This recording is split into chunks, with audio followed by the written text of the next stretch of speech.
Hey, what is going on, good people? This morning, just wanted to come in and share a cup of coffee with you and to talk about something that I've been thinking about lately. Um, if you remember, if you've been paying any attention to any of the stuff that I'm doing, I'm working on doing this live thing, right? So I'm trying to come in here, share some of the stuff that I've learned, share some of the victories that I've had, and some of the stuff that's not working. And today, I wanted to share a little bit about some lessons that I've learned from previous offers where I've made big mistakes and why my stuff flopped. And these are the hardest lessons to learn because it hurts when something doesn't go well. And I don't know about you, but I don't enjoy that feeling. I'm not one of these people that glorify failure, right? It's I think the whole failure thing is really overstated, right? Because failure, for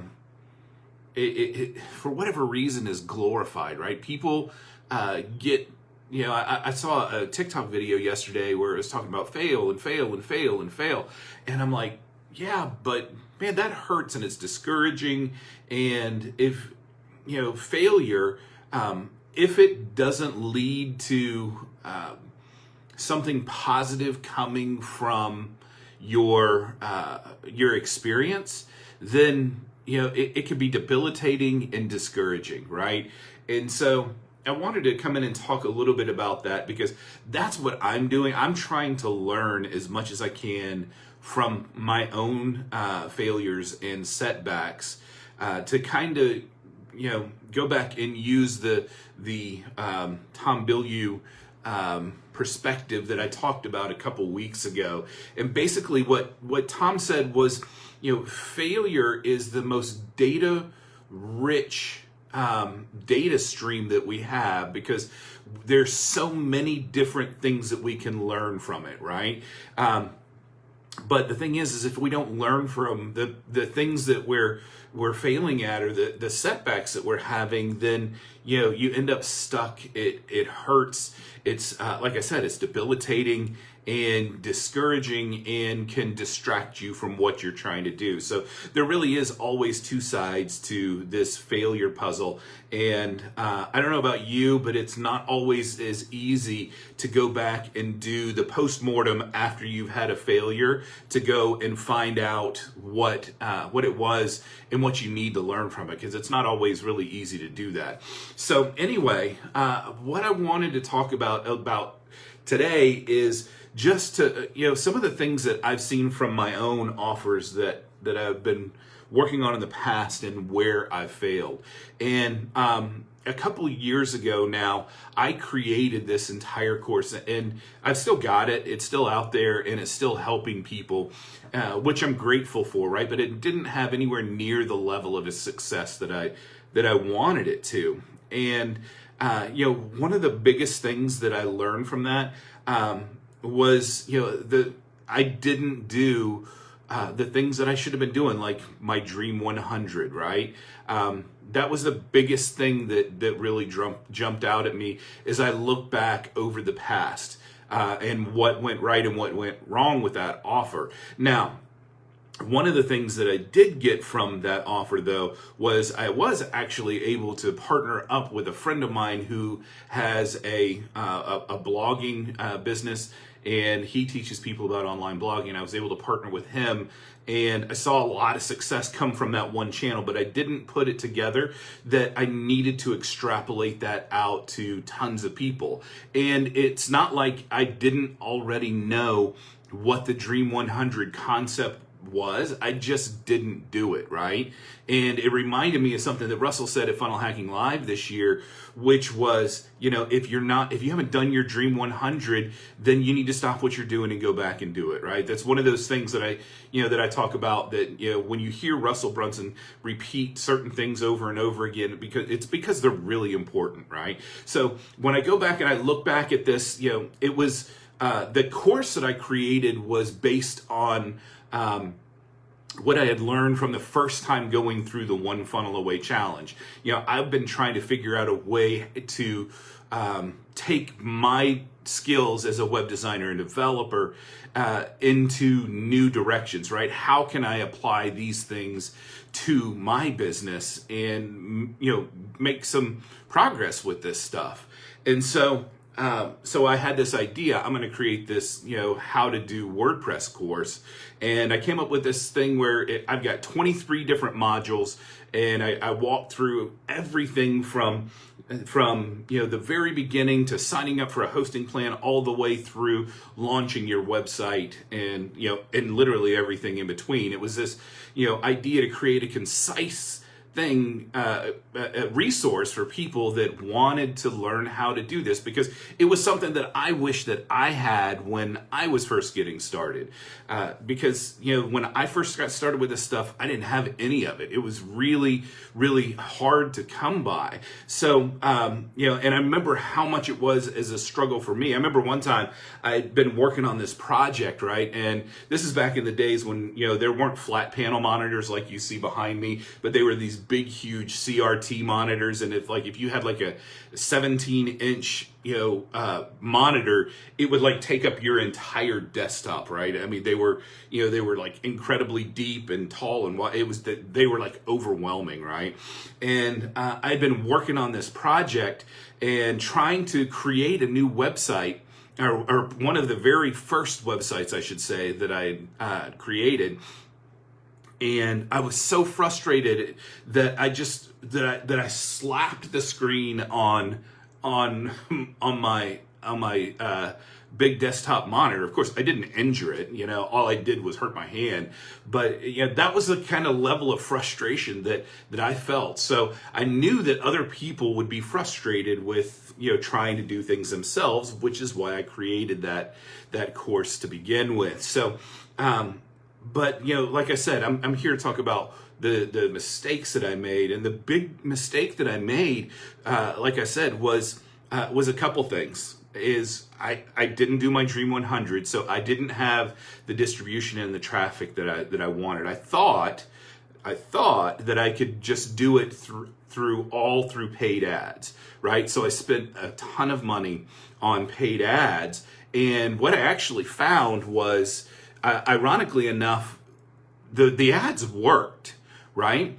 But because in the One Funnel Away challenge, towards the end of that course, they give you some metrics, some kind of milestones or benchmarks that should be things that you need to hit and to know whether or not your funnel is actually working. So for instance, your opt-in page should convert at a specific rate. Your upsell on your thank you page should convert. Your one-time offer should convert. So they give you all of these different metrics. I don't remember what they were off the top of my head. I just remember because I paid a lot of very close attention to those numbers, and my numbers were actually converting like they were supposed to convert. I was either right at the the threshold for what that metric should be, or I was way above. For instance, I had a one-time offer upsell, or actually it was an upsell, one-click upsell.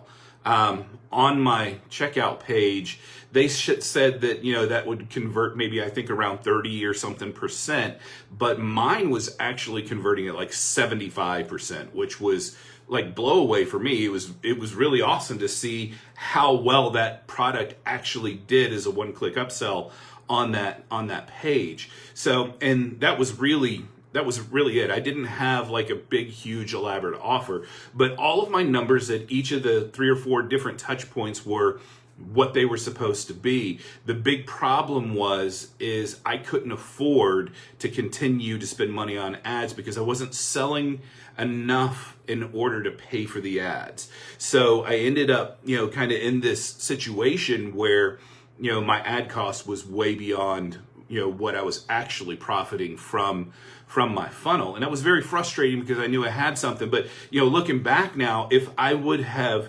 if I would have been, doing something with my Dream 100 and had actually done the homework that I was told to do with that, and done that along with the money that I was spending on ads, who knows how well that could have gone. So, so I say all that to say, just to share with you, those were the setbacks. And so I ended up, I was discouraged, obviously, but I was also encouraged about the things that I was doing. And, so it was kind of like I was being a little bit successful here, but wasn't quite right. And I go back again to this gamification thing that Tom talked about at Funnel Hacking Live this year.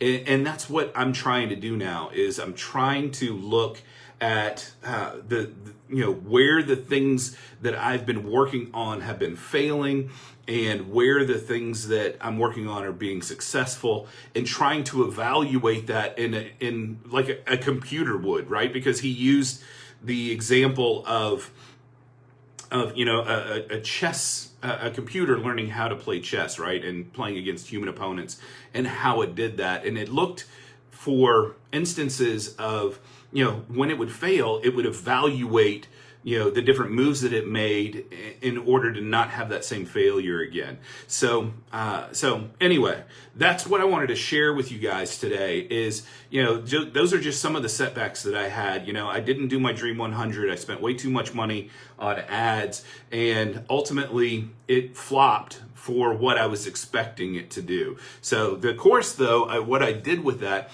is I actually, instead of shutting it all down, I did have a good chunk of sales from that, but instead of just shutting it down and giving up on it, I ended up making it available for free on my YouTube channel. So you can now get actually all 23 of those videos and all of the instructions that go with that free on my YouTube channel, which again is something that I'm experimenting with, right?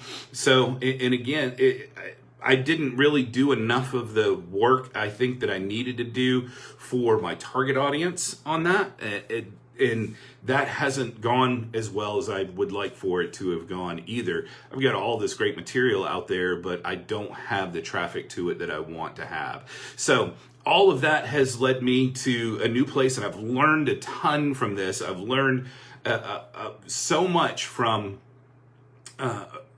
these setbacks and these hurdles and these roadblocks that I've missed, that I'm using all of that stuff to inform the decisions that I'm making now for this new offer that I'm working on that is going to be launching on Black Friday this year. So, and not just the lessons that I learned from my WordPress course, but, lessons that I've learned from a lot of other things that I've worked on over the last year too. So anyway, that's what I wanted to share with you guys.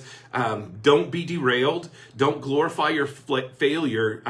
Failure is only failure if you don't learn anything from it, right? You have to learn from the things that fail, and failure hurts. I don't hear people talking about that enough, that when things don't go the way you want them to go, when you fail, it hurts. It hurts a lot, and you have to be able to look past that pain to be able to glean from that the data that you need to get in order to make better moves in the future. So anyway, that's what I've got for you guys today. I've got to get on a call here in just a few minutes, but wanted to come in here, share my coffee with you. Hope you guys are doing great. Hope you guys have an amazing day today, and we'll talk to you later.